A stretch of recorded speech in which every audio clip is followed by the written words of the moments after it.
এখানে বলে উনি নাকি গত 16 বছরে উনি ব্যাংকক ট্রিপ দিয়েছে প্রতি সপ্তাহে 13-14 বার, এবং গিয়েছে এক রাতের জন্য, সেকেন্ড রাতে আবার ব্যাক করছে। এ ধরনের কথাবার্তা এবং প্রমাণ সহ এখন আছে।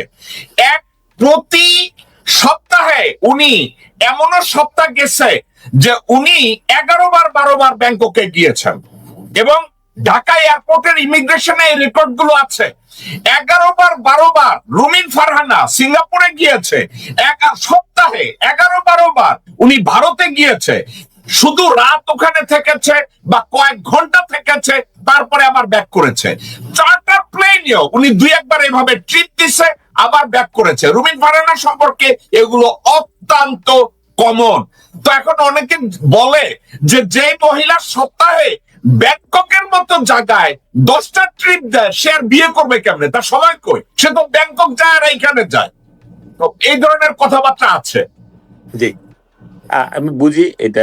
এই জন্যই বললাম আপনাকে যে যখন আপনি নিজেকে এমন একটা জায়গায় নিয়ে আসেন যে জনগণ তখন আপনাকে আপনার সমস্ত কর্মকাণ্ডকে সামনে নিয়ে আসবে, এবং এটা নিয়ে আপনাকে একটা অস্বস্তিকর পরিস্থিতিতে পড়তে হবে।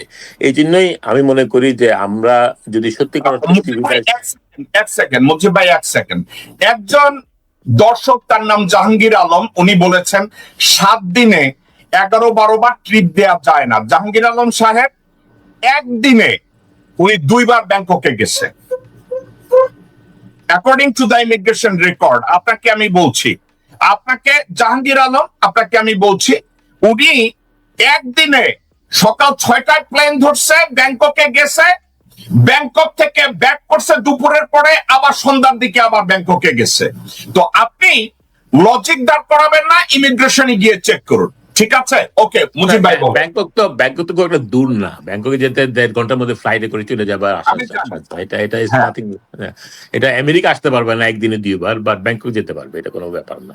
তা আমি যেটা আপনাকে বলছিলাম, আমার মনে হয় ওদের ব্যাপারে আলাপ করে সময় ক্ষেপণ না করে, কারণ এগুলো করে ওদেরকে ইম্পর্টেন্স দেওয়ার কোনো দরকার নেই। They are all rejected already from the society. তারা যত চিলাচিলি করুক, আমাদের জনগণ জানে হোয়াট দে আর।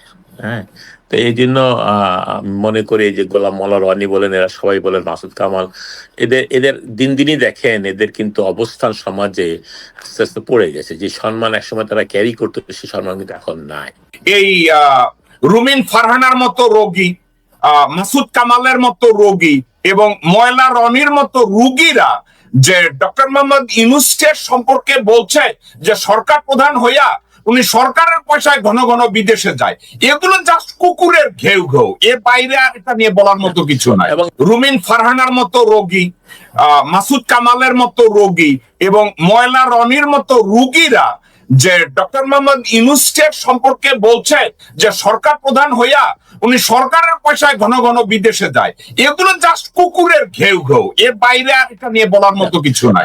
এটার রং কি? কালো। এখন আপনি যদি জিজ্ঞাসা করি, মুজিব ভাই আমার এই মাউসটার কালার কি? এটা কালো। তো এখন ঘেউ করে যারা শব্দ দেয়, ঘেউটা কুকুরে করে, এখন আপনি কুকুরও বলবেন না তাদেরকে, কারণ ওরা কুকুর। আমি ওদেরকে কুকুর বলবো, আমি ওদের ঘেউ করবো না। আমি ওদেরকে বলবো কুকুর, কিন্তু আমি ঘেউ করবো না, এটাই আমার কথা।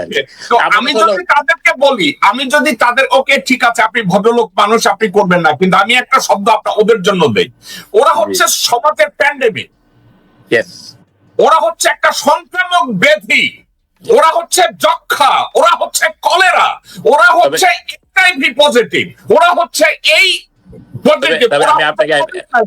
তবে আমি আপনাকে একটা কথা বলি, এদেরকে কিন্তু জনগণ এদের কথায় কোন রকম পাত্তা দেয় না। জনগণ জানে এদের ক্যারেক্টার, এবং এরা ওই কিছু কিছু মিডিয়াতে তারা ফোকাস পায় তাদের নিজস্ব স্বার্থে, বা ওই মিডিয়ার স্বার্থে এগুলো করা হয়।